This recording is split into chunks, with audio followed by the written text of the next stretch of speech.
Hola, hola, bienvenido, bienvenida a un nuevo video de coaching hacia una práctica 5D, un espacio en el que promover la práctica intuitiva, responsable, consciente de la disciplina, concretamente la posibilidad de aprender como personas, como profesionales a encauzar nuestra energía de creación y danzar entre el mundo espiritual y el mundo material.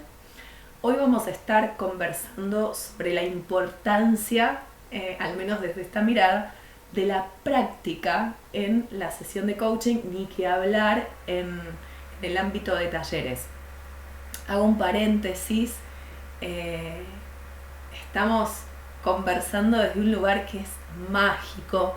El espacio se llama La Paz, está dentro de la comunidad La Nueva Tierra, es un espacio de hospedaje holístico que organiza retiros desde hace 20 años, clases, talleres, así que además tengo el placer de poder estar compartiendo este espacio y ya va a haber más novedades al respecto, pero te comparto un poquito de la energía hermosa que tiene este lugar. Así que, volviendo al tema de hoy, muchas veces, de hecho surgió en una de las cajitas de las preguntas de Instagram esto de las prácticas corporales en las sesiones. Y acá la verdad es que hay abordajes, cuantos coaches existan. A mí, en mi caso, que he profundizado mucho en lo que es la conciencia somática, por una experiencia anterior al haber llegado al mundo del coaching y porque cuando, habiendo empezado a estudiar coaching, nombraron uno de los dominios, el cuerpo, fue como volver a conectar con un gran y primerísimo amor. Y al menos a mí me pasó que en su momento la práctica de la corporalidad no era en sí, era muy poquito de práctica, ¿no? Como estábamos más acostumbrados quizás a hablar de corporalidad que experimentar corporalidad. Y me acuerdo que tuvimos unas 2 clases, ¿no? 4 clases en total en toda la carrera, en donde teníamos la posibilidad de poner en práctica y en funcionamiento el cuerpo dentro del proceso. Y al menos la mayor parte de las prácticas que yo escuchaba, las conversaciones, se hablaba del cuerpo.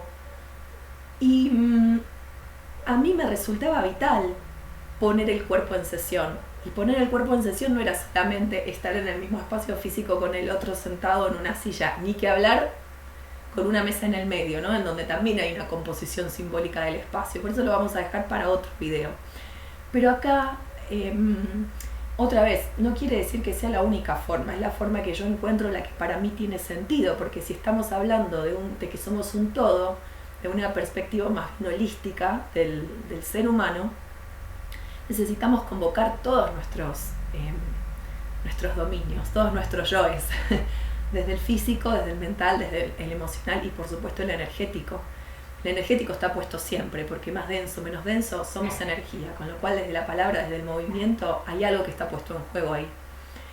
Pero al menos en mi caso, yo el esquema de sesiones que propongo, el esquema de la sesión en sí, más allá del proceso, es poder tener obviamente una introducción, darle lugar a la conversación, darle lugar a la palabra. Luego tener una práctica, que puede ser una práctica en movimiento, puede ser una visualización, puede ser un juego, puede ser un juego de roles. Y luego volver a traer la palabra chiquita, porque lo que suele pasar en este formato de sesión es que tanto el cliente, tanto el consultante, la persona que está del otro lado, como yo, quedamos en un estado, ¿no? Como de que hay cosas que sí podemos articular en palabra y hay otras que después que quedan reverberando en ese momento y que con el correr del tiempo es posible poner en palabras, ¿no? Una vez me quedó muy marcado de un entrenamiento de tiempo de magos que no es que la palabra deja de existir, claramente la palabra está. La palabra está para poder ponernos al día y para poder preguntarle a la persona que tengo enfrente cómo está, cómo se siente, qué pasó entre el último encuentro y cuáles son los hallazgos que pudo encontrar o que pudo tener después, qué nuevas preguntas surgieron, si pudo bajar a papel algo más, cuál fue el pensamiento que más recurrentemente estuvo. Y esto lo traigo también porque muchas veces me preguntan, ¿cómo retomas una sesión en un proceso? ¿No? Como estudiantes a veces estamos como seteados en la sesión, ¿no? Y vamos al mundo real y la verdad que el mundo real se maneja quizás más por proceso. O hay una primera sesión más que nada como un approach al otro para ver si, bueno, contame qué necesitas, te cuento yo qué puedo ofrecerte y ver si hay un match. Pero después el mundo es proceso. Yo no concibo quizás, al menos quizás en casos muy puntuales en donde ya vienen con un histórico de proceso y a veces necesitamos como una sesión como para resincronizar con nosotros, pero hay quizás un trabajo previo. Pero en general los cambios son procesos, ¿no? Al menos esa es mi forma de concebirla. Me parece que es la más orgánica, que es la más compasiva, que es la más paciente. Y entonces traigo esto, ¿no? Como me preguntaba muchas veces, ¿cómo haces para retomar en la segunda o tercera sesión? ¿Y cómo entablas una conversación con alguien a quien viste hace una semana o hace 2 semanas? Y el otro lado me dice, no, y le pregunto cómo está, cómo estuvo, qué tiene para contar. Bueno, esa es la forma de entrar otra vez en clima. No es que llega el otro. Esto es como quizás como una estructura muy marcada cuando recién arrancamos. Hola, ¿cómo estás? ¿Qué querés trabajar? De hecho, una de las competencias de ICF tiene que ver con esto, ¿no? Cómo creamos el clima, cómo creamos el ambiente para que la otra persona vaya entrando con nosotros de a poco, ¿no? Al espacio que, como dije en el video de introducción, es un espacio sagrado el que estamos creando con el otro. No sé si en el video de introducción o bueno, por ahí en algún video, pero para mí la sesión tiene esta textura de espacio sagrado, esta cualidad de espacio sagrado. ¿Por qué espacio sagrado? Porque estamos poniendo nuestro cuerpo, nuestras emociones, nuestras conversaciones, quizás pensamientos que no hemos compartido con otra persona, y es un montón, ¿no? Creo que ya la posibilidad de crear un espacio de escucha, de contemplación del otro, de poder verlo, verla y de recibirlo, de poder darle la bienvenida, ¿no? Desde este estado íntegro de todo está bien, no vas a ser juzgado por un pensamiento o por una emoción o por algo que no estás pudiendo procesar. Eso creo que es la esencia en sí del proceso y lo que permite abrir el corazón para tener una experiencia más genuina, más aterrizada de lo que es después un proceso de transformación, ¿no? Entonces, esta es la calidez con la que tal vez recibir al otro, ¿no? ¿Cómo estás? ¿Qué pasó? Yo la verdad es que suelo dejo abierto, no es que yo estoy insistiendo, porque también me ha pasado en las prácticas que en esta posibilidad de seguir quizás el coach se pone como un poco insistente, ¿no? Como, bueno, hiciste lo que te comprometiste, hiciste la acción, pero estamos a fecha tanto y todavía no, como hay una cuestión ahí de que si no hace la acción no está comprometido. Y la verdad es que me parece que a veces hay todo un proceso de base que no necesariamente implica una acción tal y cual la conocemos, ¿no? A veces la acción está en poder recalibrar y reordenar una serie de pensamientos que luego me van a permitir tener la acción. Pero en mi caso sí lo que hago es lo que necesites. Si hay algún pensamiento que está muy recurrente, si necesitas compartir algo, tenés mi número, escribime, mandame un audio, bájalo.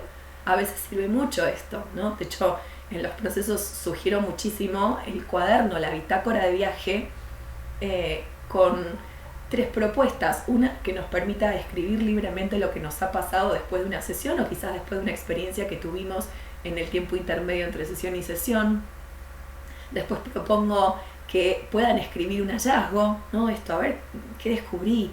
Que a veces lo descubro en la sesión y a veces lo descubro en los días que siguen, ¿no? Con esto que queda como decantando. Esto reemplaza un poco, ¿no? El que te diste cuenta. Creo que el de que te diste cuenta es como, bueno, ¿qué encontraste acá?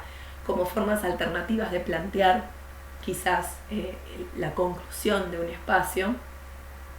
Y después la posibilidad de formularse nuevas preguntas, porque creo que las sesiones no están solamente para encontrar respuestas, sino también para crear nuevas preguntas, para dejar aparecer nuevas preguntas que nos vayan como guiando en el camino. Así que eso me resulta fundamental, como poder crear esa ida y vuelta con el otro, ¿no? Como si realmente esto, ¿cómo ves a un amigo que no ves hace tiempo? ¿Cómo ves a una persona que no ves hace tiempo? ¿Cómo estás? ¿Cómo te sentiste? ¿Cómo resultó?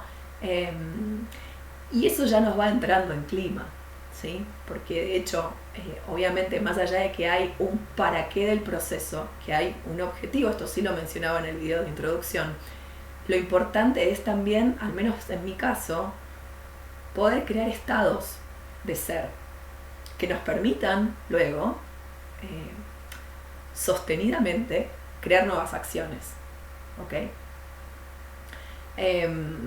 Entonces cuando entramos en la sesión, obviamente hay un continuo, y antes de preguntarle al otro qué puede darte hoy este espacio, es chequear si encontró algún impedimento o alguna tara o alguna traba o algún conflicto en el tiempo intermedio, ¿no? Y después la pregunta es, bueno, ¿hay algo de esto que quieras poner hoy en juego, que quieras hoy experimentar? ¿O por dónde vamos? ¿No? Teniendo en cuenta que hay un para qué.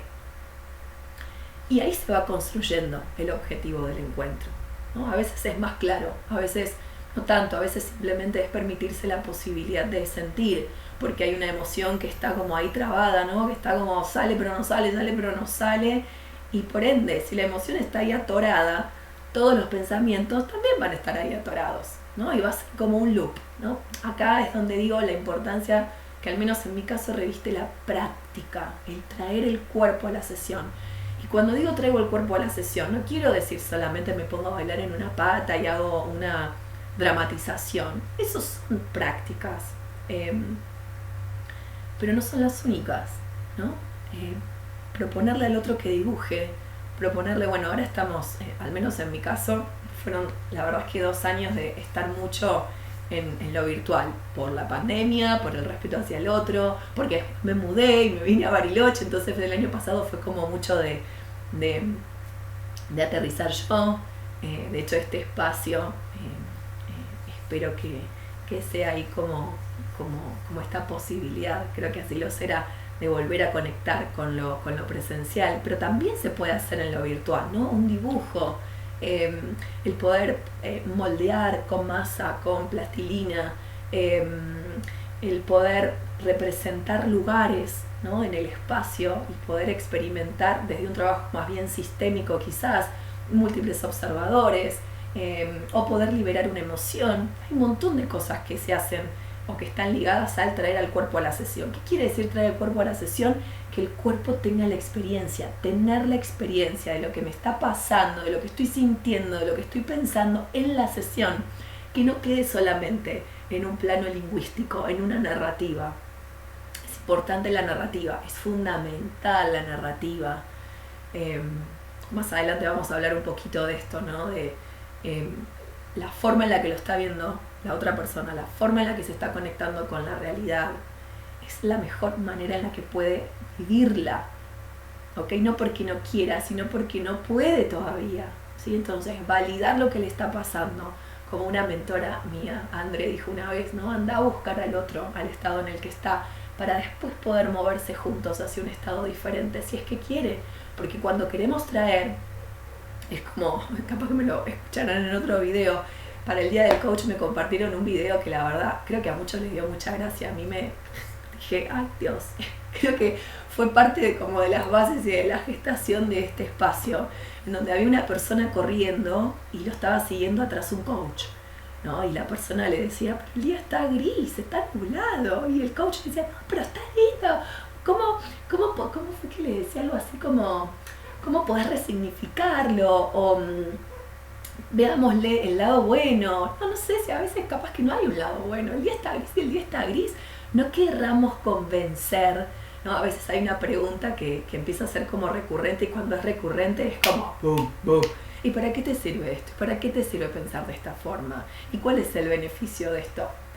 Yo no tengo nada en contra de ninguna pregunta, ni siquiera del por qué, ¿no? Ya lo he dicho un montón de veces, para mí el por qué es muchas veces fundamental para poder comprender, y cuando hacemos un trabajo en el que integramos también el pasado como parte del proceso, lo mismo que las preguntas cerradas, si hay algo que yo quiero reafirmar o que me interesa quizás que el otro pueda escucharse a través de mi voz, bueno, va a ir una pregunta cerrada. El tema es esto, ¿no? Sentir para qué lo estaría haciendo.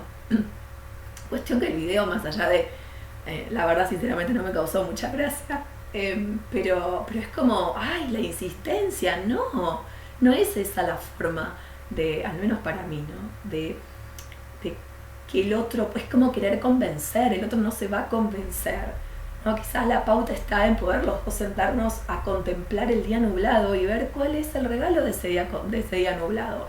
Y hasta a veces tampoco podemos ver el regalo y nos interesa sentarnos con los brazos cruzados y decir, qué día de mierda, la verdad, qué día de mierda. ¿No? Y bueno, ¿por qué es un día de mierda? Y poder entrar en esa mierda junto con el otro para que pueda estar un ratito ahí, porque quizás no se permite en su vida estar en ese espacio. ¿Es que todas las sesiones van a estar como ahí en la mierda? No, claro que no, porque si no sería un espacio de catarsis y de estar enrolados en un espacio. O sea, para estar en la mierda ya está en su casa. Claramente, si bien el espacio es para poder resignificarlo, o para poder salir, o para poder, no sé, poder trascender o resignificar el lugar en el que está. Pero a veces es necesario ver en dónde está, sentir con las sensaciones del otro en dónde está, para poder ser más asertivos en la manera de acompañar, ¿ok? Así que volviendo esto, ¿no? O sea, el poder poner en situación al otro, el hacer de cuenta que, ¿no? Traer la situación de conflicto al espacio de sesión, desbordar la experiencia, desbordarla la experiencia, como saca todo lo que no te permitís hacer en tu vida, porque es un espacio cuidado, porque es un espacio que está como algodonado para que eso suceda. Y después vemos qué pasa, ¿no? Cuando nos permitimos la experiencia, hay algo que se siente de una forma distinta, pude liberarlo, ahora veo que hay más espacio para esto, ahora puedo moverme para allá, ahora puedo sentir acá, siento que algo cambió pero todavía no sé muy bien qué es. Bueno, quédate con esa sensación, porque ese cuerpo que experimentó, ese cuerpo que movió, ese cuerpo que estuvo, el cuerpo además creo que es como el recurso más íntimo que tenemos, ¿no? La palabra, si bien sale de adentro nuestro, es la palabra. A veces hasta nos contamos nosotros historias con las que nos queremos autoconvencer de ciertas cosas, o nos ponemos como medios recursivos. El escribir o el moldear es como todavía está puesto acá afuera, pero el cuerpo, sentirlo en el cuerpo, hasta incluso la sensación de incomodidad y de me quiero ir de acá y está pispeando, a ver cuándo Romina termina la visualización, es un espacio de incomodidad que traigo de mi vida, ¿no? Entonces, ¿por qué no me estoy permitiendo yo quizás conectarme con lo que estoy sintiendo? Porque no sé, porque no puedo, porque nunca lo aprendí, porque es la primera vez que lo hago. Bueno, eso es parte del proceso, ¿ok? Romina, ¿todas las sesiones las haces con práctica? La mayoría sí, la mayoría y sí. A menos que ocurra algo específico, ¿no? Hay algunas que quizás no, pero a veces, obviamente, primero que es como mucho tacto con el otro, ¿no? A ver hasta dónde está dispuesto, porque a veces el otro no está muy dispuesto quizás a moverse, pero sí está dispuesto a trabajar con una metáfora, por ejemplo, ¿no? Y acá hay una segunda parte, que es la importancia de lo simbólico, ¿no? Cuando vamos desde el plano simbólico, vamos a trabajar hacia el plano inconsciente. Y generalmente las resistencias se bajan.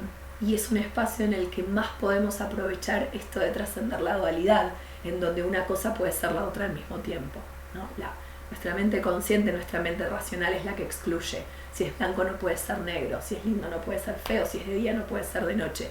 La mente inconsciente es acumula, ¿no? Por eso la importancia del trabajo simbólico,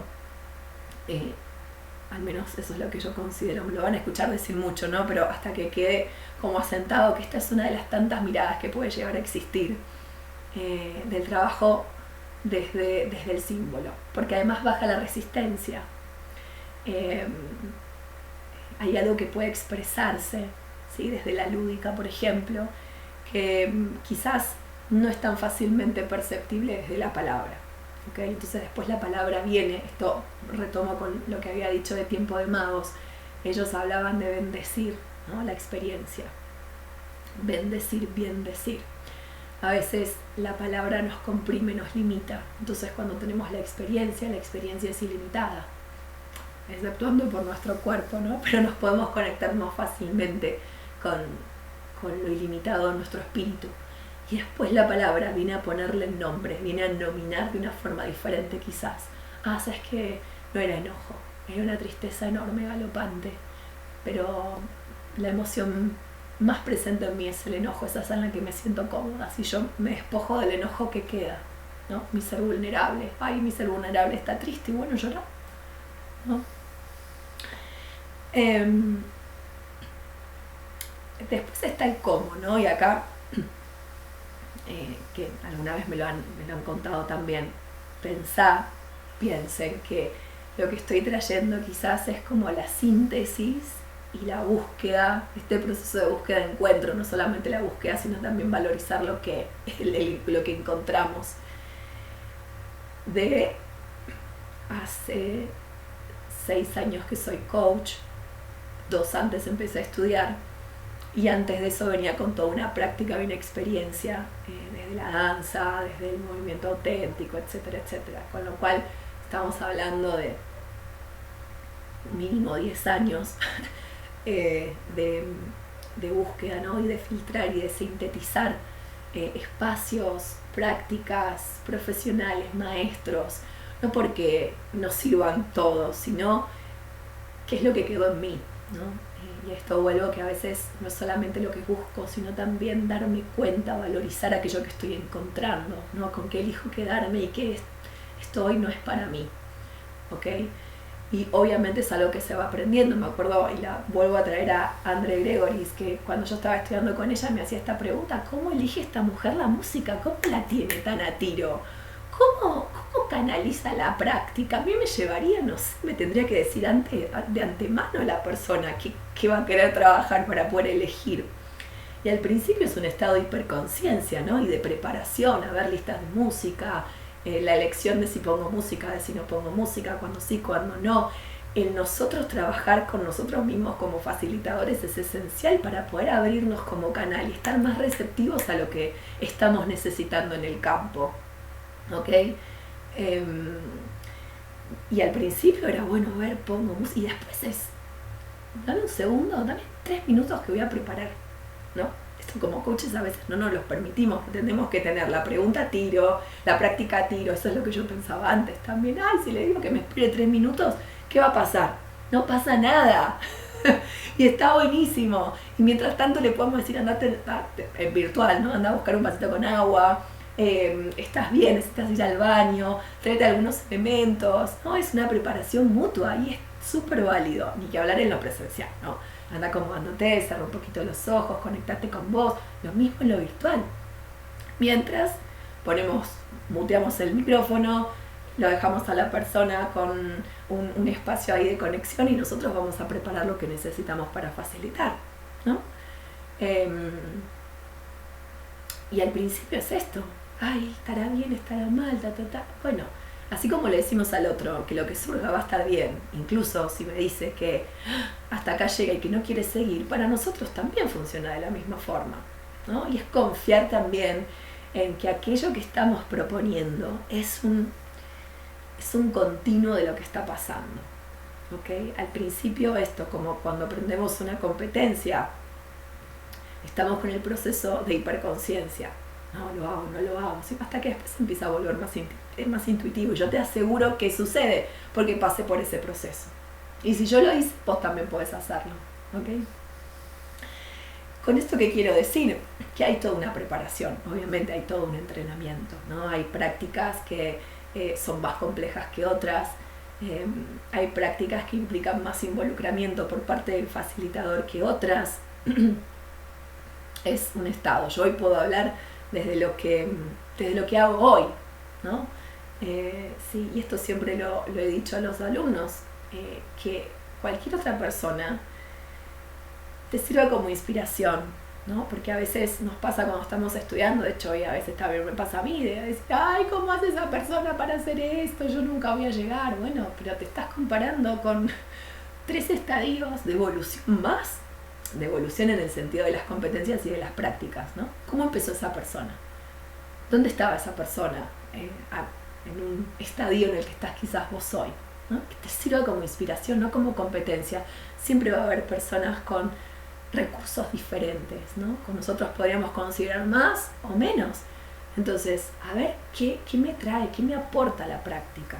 ¿Está? A todo esto, lo que quiero decir es que si sentís que esta pata te gusta, te inspira, vas, uy, qué copado, sí, quiero. Muchos me preguntan a quién sugerís. Yo muchas veces recomiendo maestros que han, con los que he estudiado. Y quiero contarte que en esta línea, en julio, vamos a estar haciendo un taller introductorio, un curso introductorio en realidad. Taller a veces tiene la conciencia de más corto, ¿no? Pero digo taller, digo curso, digo entrenamiento porque es un espacio que está pensado y que está moldeado para tener la práctica, ¿no? Para profundizar en la ontología. Y para empezar a integrar también recursos somáticos, generativos, que hacen y que a esto que estoy compartiendo, ¿no? Hoy acá podemos conversarlo, podemos proponerlo, algunas veces quizás propondré alguna práctica específica, pero si tenés ganas de realmente experimentarlo y de empezar a abrir esa puerta, vamos a estar haciendo a partir de julio, próximamente ya van a estar las fechas, un curso introductorio de 3 meses, en el que vamos a estar compartiendo este abordaje, la manera de practicar, de entrar en este mundo para, como decimos siempre, ¿no? Aprender a danzar entre el mundo de la materia y el mundo espiritual. Así que 27 minutos, vamos a ir cerrando por hoy este video. Acordate que siempre la idea es despertar preguntas. Y obviamente en un video de media hora, 15 minutos, 20 minutos, la intención no es responder todo, sino ir creando como insights, quizás que puedas encontrar alguna respuesta y que a partir de eso te permitas abrir esta puertita, porque es un camino hermoso y dan testimonio de eso también las personas a las que acompaño, las personas que después de 6 meses vuelvo a conversar por otro motivo y me dicen, esto me queda todavía del proceso, pude como trascender esto me sigue todavía dando vueltas, ¿no? Como hay algo que llega para quedarse, no es algo que ¡pum! Queda, ¿no? Acción concreta, ¡pum! ¡Pum! Lo hice, no lo hice, no. Es algo que queda y que estemos o no en el proceso, es un aprendizaje que sigue vigente, ¿no? Y que nos acompaña, por mucho tiempo. Por eso digo que es algo que es sostenible, que es orgánico y que de repente en algún momento de tu vida te das cuenta que estás aplicando cosas que antes te resultaban impensadas. Gracias por haber llegado hasta acá, te abrazo. Vamos a estar haciendo más videos de este hermosísimo lugar. Gracias. Chao.